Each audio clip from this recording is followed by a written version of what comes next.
Hello বন্ধুরা, টেসলার কর্ণধর Elon মাস্ককেও টপকে বিশ্বের শীর্ষ ধনী এখন বার্নার্ড আর্নল্ড। ব্লুমবার্গ বিলিয়নিয়ার্স অনুসারে আর্নল্ডের মোট সম্পদের পরিমাণ 194 বিলিয়ন মার্কিন ডলার, যা টেসলার সিইও এলন মাস্কের 164 বিলিয়ন ডলারের সম্পদকেও ছাড়িয়ে গেছে।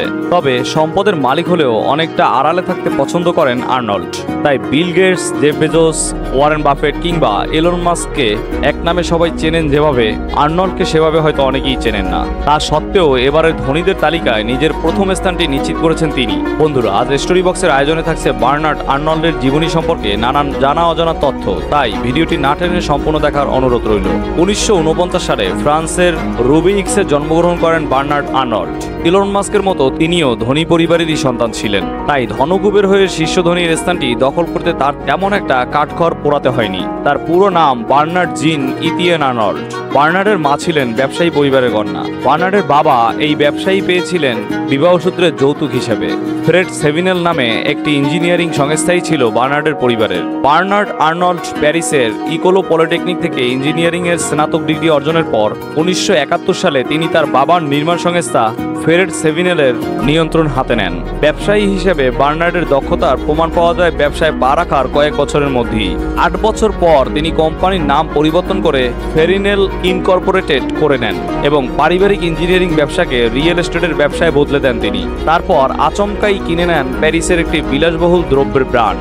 1984 সালে ফ্রান্সের বৌসাক সেইন্ট ফ্রেরের্স একটি বহুজাতিক টেক্সটাইল ও বস্ত্র সংস্থাকে নিলামে কিনে নেন বার্নার্ড, যা মর্যাদাপূর্ণ ফ্যাশন হাউস ক্রিশ্চিয়ান ডিওর অন্তর্ভুক্ত ছিল। তারপর বিভিন্ন বড় বড় কোম্পানি দখলে নেওয়াটা এরকম একটা নেশার মতোই হয়ে দাঁড়ায় বার্নার্ডের। 1987 সালে তিনি মোয়েট হেনেসি এর সাথে লুই ভিটনকে একত্রিত করে LVMH অর্থাৎ লুই ভিটন মোয়েট হেনেসি বিলাসদ্রব্যের একটি বিশ্বব্যাপী কোম্পানি তৈরিতে গুরুত্বপূর্ণ ভূমিকা পালন করেন।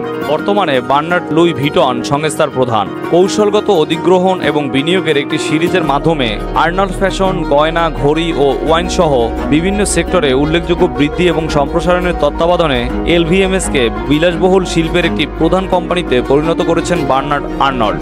লুই ভিটন সংস্থাটিকে বার্নার্ড তার চতুর বুদ্ধির মাধ্যমে দখল করেছিলেন। ধূর্ত বার্নার্ড কোনো সংস্থার শেয়ার কিনতে শুরু করেছেন মানেই সেই সংস্থা বুঝে যেত এই সংস্থা বার্নার্ডের দখল করতে খুব বেশি সময় লাগবে না। এভাবেই একের পর এক ব্র্যান্ডের দখল নেওয়া বার্নার্ড ধাক্কা খান জনপ্রিয় আন্তর্জাতিক ব্র্যান্ড গুচি কিনতে গিয়ে, যদিও পরবর্তীতে আইনি লড়াইয়ে হাল ছাড়তে হয়েছিল বার্নার্ডকেই।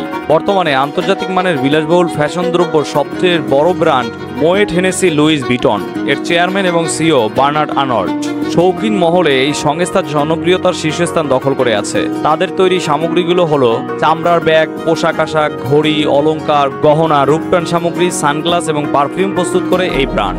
এছাড়াও ওয়াইন এবং বিভিন্ন রকম সুতা তৈরির ব্যবসাও রয়েছে লুই ভিটনের। যদি বলেন কতটা জনপ্রিয় এই সমস্ত বিলাসদ্রব্য, প্রতি বছর প্যারিসে আয়োজিত লুই ভিটনের ফ্যাশন শোতে হাজির হন বিশ্বের নামকরা সব তারকা ও ব্যক্তিবর্গরা। গত বছর বলিউড অভিনেত্রী দীপিকা পাড়ুকোনও সেখানে হাজির হয়েছিলেন। পোশাক পরেছিল ধূসর বর্ণের বিশেষ কোনো এক অলংকারও নেই, শুধু হাতে ছিল একটি ঝকমকে লুই ভিটনের ব্যাগ, যেন এটি ছিল একমাত্রই অলংকার। কিছুদিন আগে ভারতীয় লোকসভা এমপি মহুয়া মৈত্রের হাতেও দেখা গিয়েছিল এই সংস্থার তৈরি 1.5 লাখ রুপির এই ব্যাগটি। এছাড়াও বিশ্বের নামকরা সেলিব্রিটি থেকে শুরু করে নামকরা ব্যক্তিবর্গদেরও প্রায়শই লুই ভিটন ব্র্যান্ডের পণ্য ব্যবহার করতে দেখা যায়। এ তো গেল জনপ্রিয়তার কথা। বার্নার্ডের নেতৃত্বে লুই ভিটন সাম্রাজ্য ছড়িয়েছে বহুদূর। আন্তর্জাতিক স্তরে নামি দামি বহু ফ্যাশন ব্র্যান্ডের দখল নিয়েছেন তিনি। মোট 75টি সংস্থার মালিকানা এখন বার্নার্ডের হাতে। তবে বার্নার্ড কোনোটি নিজ হাতে গড়ে তোলেননি। তবে বার্নার্ড ব্যবসায়িক বুদ্ধিমত্তাকে কাজে লাগিয়ে বড় বড় নামকরা ব্র্যান্ডের শেয়ার ক্রয়ের মাধ্যমে দখলে নিয়ে নিজের মতো রূপ দিয়েছেন তিনি। আর্নল্ডের ব্যবসায়িক বুদ্ধিমত্তা বিশ্বব্যাপী বিলাসবহুল পণ্যের বাজারে একটি গুরুত্বপূর্ণ ব্যক্তি হিসাবে তার অবস্থানকে দৃঢ় করেছে। ব্যক্তিগত জীবনে 2টি বিয়ে করেছেন বার্নার্ড আর্নল্ড। প্রথম বিয়ে বেশি দিন স্থায়ী হয়নি, তবে দ্বিতীয় স্ত্রীর সাথে এখনও রয়েছেন তিনি। 2 পক্ষে 5 সন্তানের বাবা বার্নার্ড। ছেলেমেয়েরাও যোগ দিয়েছেন তার এই সংস্থায়। ধনীর তালিকায় বার্নার্ড এবং তার পরিবার পরিবারের মোট সম্পত্তি কি প্রথম স্থান দেওয়া হয়েছে।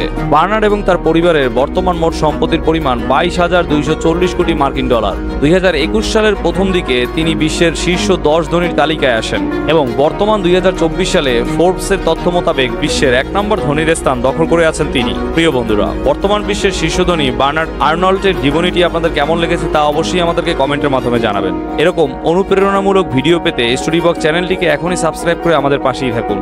ভিডিওটি শেষ পর্যন্ত দেখার জন্য সকলকে অসংখ্য ধন্যবাদ।